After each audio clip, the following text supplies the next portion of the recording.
Prakash Singh ji, law and enforcement agency, अगर जो कानून व्यवस्था संभालने वाली एजेंसी है, खासतौर से पुलिस की बात करें, एक स्टेट की पुलिस पूरी तरीके से लॉकडाउन लगा रही है, दूसरे स्टेट के बिल्कुल बराबर में लगी पुलिस जो है वो आंशिक लॉकडाउन करके लोगों को थोड़ी छूट दे रही है। अब ऐसी स्थिति में आपको लगता है कि कोरोना पर काबू पाया जा सकता है? और जो लॉ एनफोर्समेंट एजेंसीज हैं उनके लिए कितनी बड़ी चुनौती है? राहुल जी, 99% सक्सेस रेट इसमें फेल मार्क्स है इस युद्ध में। जब तक 100% चूल से चूल मिलाकर के पारस्परिक समन्वय कोऑर्डिनेशन के साथ काम नहीं होगा, हम विजय प्राप्त नहीं कर सकते हैं। एक जगह पूरी तालाबंदी, दूसरी जगह थोड़ा ढिलाई, और तीसरे स्टेट में एक स्टेट की बाउंड्रीज 6 स्टेट से लग रही है, तो सबको एक साथ एक ही प्लेटफॉर्म पे, एक ही वेवलेंथ पे, एक ही पेज पे आके काम करना होगा। कहीं भी सावधानी घटी तो वहां पर मान के चलिए दुर्घटना होने की प्रबल संभावना है।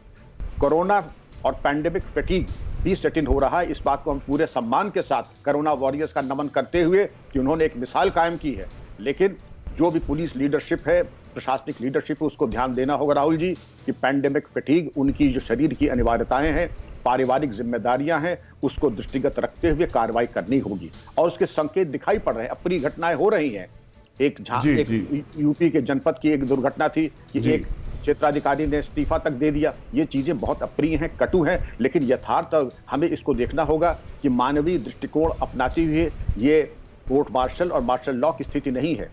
एक लोकप्रियता के साथ, सहृदयता के साथ जी। और इस वक्त एक बड़ी खबर जी, बिल्कुल एक बड़ी खबर इस वक्त हमारे पास ये आ रही है कि कई राज्यों में लॉकडाउन का असर भी दिखने लगा है। जी हाँ, जो आंकड़े आ रहे हैं वो बता रहे हैं कि लॉकडाउन लगने से कई राज्यों में आंकड़े कम हुए हैं।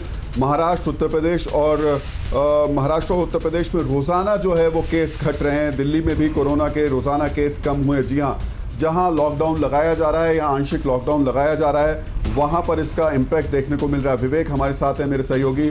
विवेक, खास तौर से दिल्ली की बात करें, जो लॉकडाउन लगातार लग रहा है, उसका इम्पैक्ट है ये, या फिर व्यवस्थाएं ठीक हुई हैं? क्या, किसको आप जिम्मेदार मानेंगे ज़्यादा?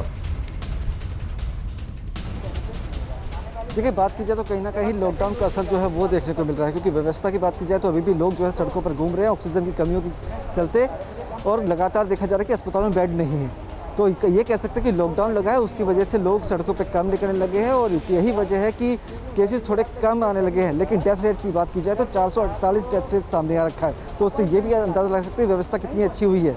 यही चीज़ें बता सकते हैं कि लॉकडाउन की वजह से 18,000 से ज़्यादा केस आए हैं, जो पहले 25,000 करीब आया करते थे, लेकिन डेथ रेट लगातार बढ़ता चला जा रहा है।